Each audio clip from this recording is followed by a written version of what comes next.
In this video, I'm going to show you my very well-tested recipe for Jamaican jerk chicken. The way I make it is pretty close to how they would make it in Jamaica, but I've added a few restaurant techniques that I think dial up the eating experience to something that is truly transcendent. Man, it's so tender.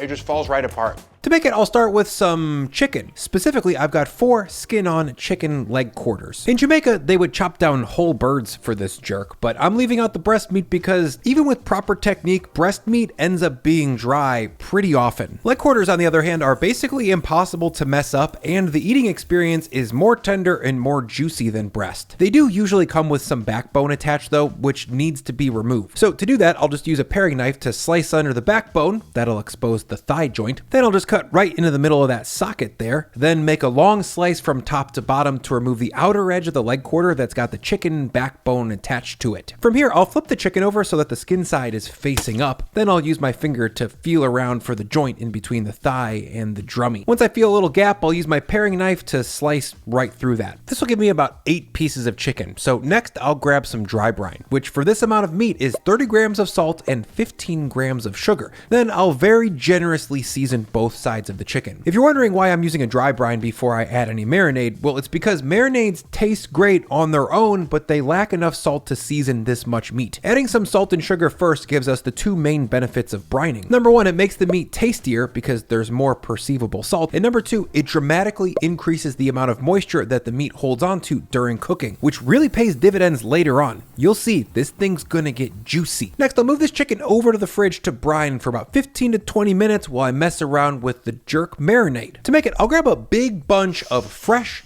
thyme. Then I'll prep it up by pinching my fingers at the base of the stem and pulling the stem through. Compared to picking off individual leaves, this process gets you a lot more thyme in a lot less time. Of course, there's going to be a few bits of stem in the mix once it's picked, but that's not a big deal. To break those down, I'll just run my knife through the picked thyme 3 or 4 more times just to make sure that there's nothing woody making it into the marinade. Once picked and chopped, a 1 ounce clamshell should yield me about 25 grams. From here, I'll throw the thyme into my food processor along with 50 grams of garlic, 50 grams of scallions, 50 grams of sliced ginger, and 50 to 75 grams of deseeded habaneros. In Jamaica, they use Scotch bonnets for their jerk marinade, but those are hard to find in the US. Habaneros are a nearly perfect substitute though because they have the same Scoville score of like 300,000, and they have a very, very similar level of tropical fruit flavor. Beware, this dish is supposed to be spicy. So if you're a soft boy who's a little bit beta when it comes to heat, I would say sub in about 30 grams of jalapeno and skip the habaneros. Next, I'll add in 100 grams of olive oil and 75 grams of soy sauce, then 50 grams of brown sugar and 20 grams of ground allspice. Next, 5 grams of cinnamon and 5 grams of ground nutmeg, then 8 to 10 grams of ground black pepper. Finally, I'll add in about 60 grams of fresh lime juice, which is somewhere between 2 and 3 limes, depending on their size. Now, the lid goes on and I'll spin this for about 1 minute or until the fibrous ginger is broken down and things are smooth-ish. We definitely don't want a perfect puree here. The final texture should be a little bit on the rustic side.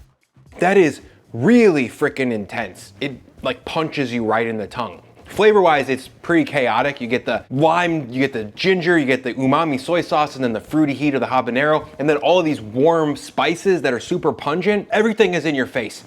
And it's super intense, but somehow it all works together. Next, I'll snatch those chicken pieces out of the fridge, then move them over to a medium bowl, then add in about half of my jerk paste. I'll mention that a lot of the recipes that I've seen on the internet don't use nearly enough marinade, so I would recommend going for a full slather on this chicken like this. Next, instead of marinating this in the bowl, I like to lay out my chicken on a sheet tray so that it can dry out as it marinates overnight. This leads to less steam during grilling, and it makes the chicken skin much easier to render. Also, like I said, I want to go full slather here, so if there's any large areas that are exposed, go ahead and brush those with the remaining marinade left in the bowl. Once on the tray, I'll move this chicken over to the fridge to marinate for about 24 hours. Ooh, what do you know? I've got some TV magic chicken that's been sitting here since yesterday. Let's grab that and keep rolling. Ooh, also, before we move on, I'm gonna move the rest of the leftover marinade into the fridge so that I can have it for saucing later on. Now, after a 24-hour marinade, you can see that both the chicken and the marinade have lost a fair bit of their moisture and things have a matte look to them. That's ideal. Chicken that has a drier exterior won't stick to the grill grates as bad, and it'll catch more grilled flavor. Speaking of grill, I'm gonna move this chicken outside to start cooking it,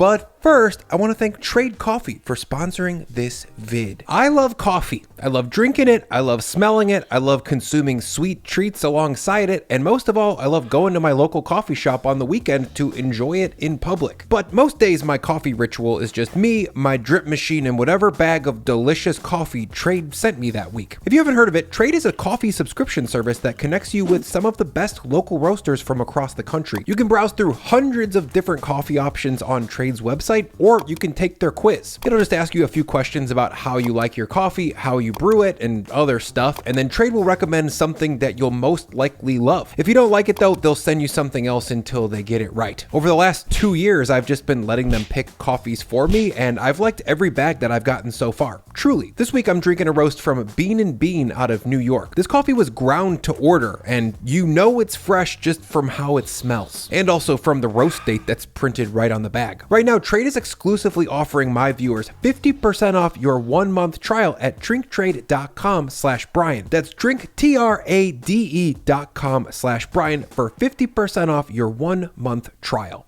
Thank you, Trade. Outside, my gas grill is set up to mimic the drum grills of Jamaica, which means low heat with tons of smoke. To do that, I set up my grill for 2-zone cooking. On the left side, I've got the burner turned up to high, and I'll take out the grill grate and replace it with a metal smoker box. On the other side, I'm going to turn the burners to low and keep the grill grate on. Once the heat's set, I'll fill the smoker box with a bunch of wood chips. The chips that I'm using are pimento wood from Jamaica. If you haven't heard of it, pimento is the tree that grows bay leaves and allspice berries. When it's burned, it has a pretty distinctive aroma that's reminiscent of allspice. And in Jamaica, the coal that's made from this wood is what fills the drum grills used for jerking chicken. I got my pimento wood off Amazon, and if you want to go super authentic, I'll link to that down below. That being said, I think regular old hickory or mesquite wood chips would also be fine. In my opinion, the type of wood doesn't make that much of a flavor difference. What really matters is that you have some kind of wood flavor going into the chicken. But Bri, shouldn't these chips be soaked? Well, theoretically, soaking the chips lowers the chance that they're going to catch on fire during smoking, but it also dramatically increases the amount of time that they take to get smoldering. In my experience, soaked chips can take up to an hour with this setup to come up to a full smoke, and the chicken just isn't going to be on the grill for that long. So I think dry are totally fine, and if you see them threatening to catch on fire, just throw some water on them. It'll be fine. Okay, once the grill's at about 300 F and my smoker box is chief and hard, I'll spray a ton of pan spray onto the grill,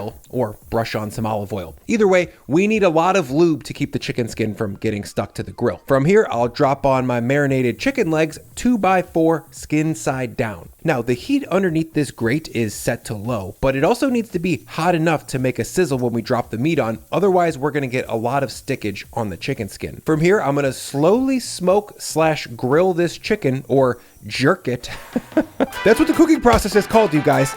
Look it up. So yeah, I'm gonna jerk this for about 10 minutes on the first side. 10 minutes later, when I check back and flip over one of these pieces, you can see we've got some really nice grill marks, and the skin has gotten nice and tight. Now I'll just flip over the rest of the chicken pieces and rotate anything that looks like it might be sitting in a hot spot to a cooler spot. Then I'll come back and brush the skin side that we just grilled one more time with some jerk marinade, because during cooking, we actually lose a fair bit of what's on the chicken to the grill grates. Okay, once brushed, I'll cover and cook low on the backside for another 10 minutes. Now, while this chicken cooks, I'm gonna move back inside and turn my jerk marinade into a jerk sauce by dropping it into a saucepan over medium heat, along with 50 grams of water. From here, I'll bring the whole mixture up to a hard simmer and cook it down for about 5 minutes. This will unify the flavors, soften the fibrous aromatics, and sterilize things if you accidentally got the sauce contaminated with raw chicken during the brushing. And after a quick simmer, I'll move this over to my blender and pour in all the sauce. From here, I'll puree on high until things are smooth. By the way, if you don't have a big blender like this, you certainly could drop an immersion blender into your sauce and puree it on the stovetop, or you could just leave it chunky and not spin it at all. Either way, it's gonna be good. From here, I'll grab a little squeeze bottle and move the sauce into that so that I can drop it down onto the cooked chicken with expert precision. Okay, back outside, it's been about 20 minutes since I dropped this chicken, and things are progressing really nicely. The skin is mostly rendered, and there's some nice reddish smoke color building up on either side. From here, I'm gonna flip this chicken over at least one more time and cook it for at least 10 more minutes. The name of the game from this point forward is just slowly, gently raising the internal temperature of the meat while not burning the outside. So I'm gonna flip it a few times here and there and just kind of babysit it like the dudes who are grilling chicken in a drum on the side of the road in Jamaica. I know it's getting really close when it's got a deep mahogany red color and the fat is glistening like this. I won't call this chicken done though until I check the internal temperature. For me, it should reach at least 185F. At this temperature, the fat inside of the dark meat has rendered and it should be pretty shreddable. Like the meat should pull off the bone with no problem. Most of the jerk chicken that I've had has only been cooked until the meat is safe to eat, which is closer to 165F, and that result is just chewy and lacks this level of juiciness. Once I got the chicken off the grill and inside, I'm gonna let it rest for 10 minutes before biting into it. Honestly, dude, it looks so smoked. Like it's like red. I think that's how you know that it's pretty good. The chicken itself is a pure delight, but if you really want to play hardball, you got to go ahead and hit it with a long ziggy of that cooked sauce that we just spun up. Oh, you guys, I'm serious. This is up there with any smoked meat on earth. Obviously, Texas brisket is number one, but this jerk chicken, for me, number two, easily. Now let's taste it. It's sweet, it's smoky, it's got bright acidity from the lime. You got this pungent ginger that just kind of hangs around. The habanero heat builds and builds and builds, and it's fruity and it's so good, and then you're like, oh no, it's too much. I'm running out of ways to tell you guys that the food on this channel tastes good, but just believe me when I look you right in the eye and say that this is some of the best chicken, if not the best chicken that I've ever eaten. If you guys like this video, then you're gonna love the video linked on the screen. Daddy YouTube picked it just for you. Obey the algorithm, like and subscribe.